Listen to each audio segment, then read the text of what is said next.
السلام عليكم ورحمة الله. هنعمل مع بعض إن شاء الله الكشري المصري. يا جماله يا جماله، أدي إيه، مكرونة أسباجيتي، مكرونة عادية، دي العدس اللي بجبه، ده الحمص، دي المقادير بتاعت إيه الكشري المصري. ده الرز مغسول اهوتي، رز مصري مغسول. هنعمل مع بعض المكرونة اهيتي. حطينا المية اهي، مية سخنة، وهنسلق المكرونة بقى. شوية ملح، معلقتين زيت، ومع المية تسخن هنحط المكرونة تتسلق اهي كده. كيس مكرونة اهو، تمام كده. هنسلق وراها برضو المكرونة الاسباجيتي. يبقى كده المكرونة ايه استلقت بقى كده. وده الحمص اهو منقوع في المية. انا قعدت عايجي ساعة كده او ساعة ونص. الحمص ده المكرونة اهي تتسلق. ده الكشري المصري، كشري مصري. المكرونة اهي نسلقها، حاطين معلقة زيت والماء وشوية ملح في السلق. سلق حلو يعني تستوى. وبعدين هنسلق المكرونة الاسباجيتي وراها برضو. والحمص بتتسلق اهوتي، والمكرونة بتتسلق اهي اهي. يبقى كده اهي.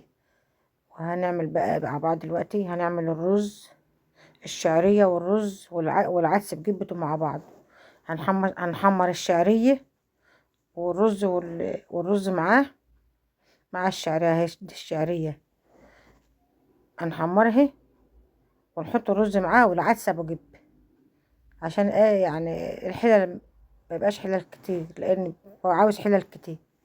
هو كده الوقت ايه الشعريه هحمرها هيتي، واعمل ايه واحط الرز عليه، واحط لها كمون وفلفل، واحط لها كمان مرقه دجاج. انا ما صورتش مرقه الدجاج دي بس انا. وحط له ميه سخنه. انا حاطه للرز للشعريه والرز ابو عدس والعدس والرز ميه سخنه ومرقه دجاج وشويه كمون وشويه فلفل. دي الايه الرز الشعريه والرز والعدس ابو جب كده تمام. هنحط الرز اهوت، وهنحط العدس بس ما نلوح شويه مع الرز مع العدس مع الشعريه. وهنحط العدس بقى برضو، وهنحط له بقى ايه ميه سخنه، مرقه فيها مرقه دجاج، او مرقه بالفواكه، اي حاجه يعني الموجود في البيت مش مشكله. اه، نحط له شويه كمون وشويه فلفل. ده الرز الشعريه والرز والعدس بجيب بعض مع بعضهم دول. ونحط لهم ميه بسيطه عشان ما يعجنش. اهم حاجه الرز ما يبقاش معجن، ولا الشعريه يبقى مفلفل كده، مفلفل. خلاص كده هنحط لهم ميته بقى، ومرقه الدجاج وشويه كمون وشويه فلفل. ده للرز والشعريه والبتاع. دي ميه سخنه كده. هنسيبه بقى يتلدن مع بعضه بقى كده. دي المكرونه خلاص استوت. هنحط المكرونه الاسباجيتي هنقسمها اتنين، تلاتة ونحطها تتسلق. ده البصل اهو، معلقه نشا ومعلقه دقيق اه للبصل، معلقه نشا ومعلقه دقيق. ونقلبها على البصل وانا منشفه البصل خلاص، ما كانش مبلول يعني، غسلاه ومنشفاه. ودي المكرونه اهي، عليها شويه زيت برضو. بعد ما اتسلقت عليها شويه زيت. دي وبرده ده على معلقه زيت، ودي معلقه زيت عشان ما تعجنش ببعض. هنحمر بقى ايه البصل. هنحط الزيت اهوت ونحمر البصل كده. دلوقتي هنحمر البصل بتاع الكشري كده تمام. كله الوقت خلص. البصل هنحمر اهو. الوقت المكرونه اتسلقت، المكرونه الاسباجيتي اتسلقت بملحه، والعدس والرز والشعريه مع بعضه معمولين مع بعض. ودي بقى البصل، تحمير البصل للكشري.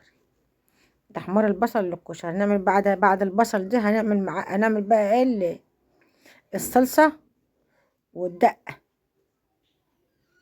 الصلصة والدقة والصلصة الحارة دي.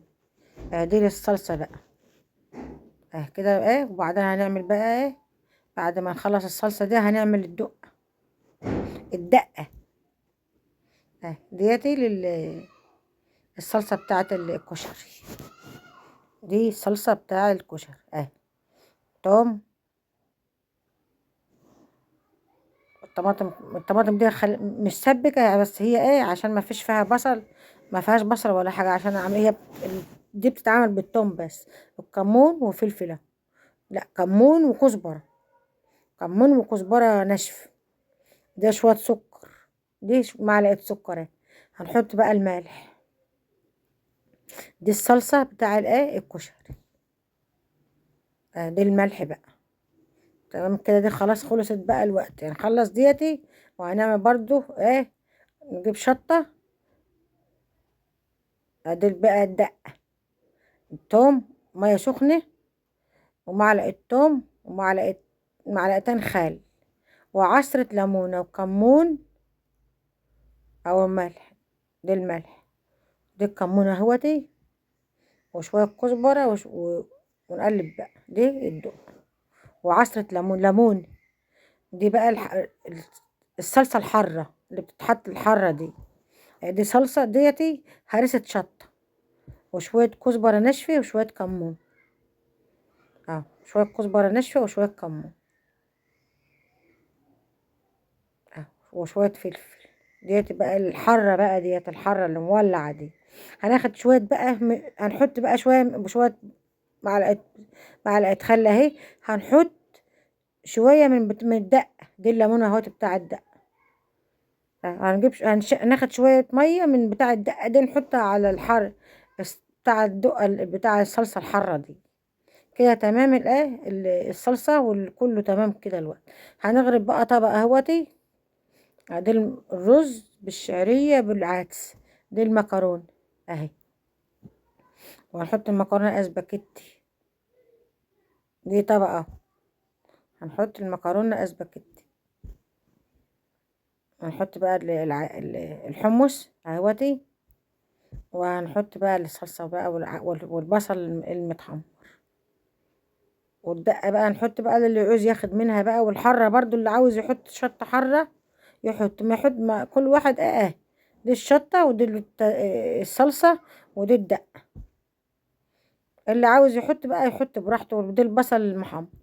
ده الكشري المصري. ده الكشري. نشوفكم في فيديو آخر إن شاء الله، مع ألف سلامة، وباي باي.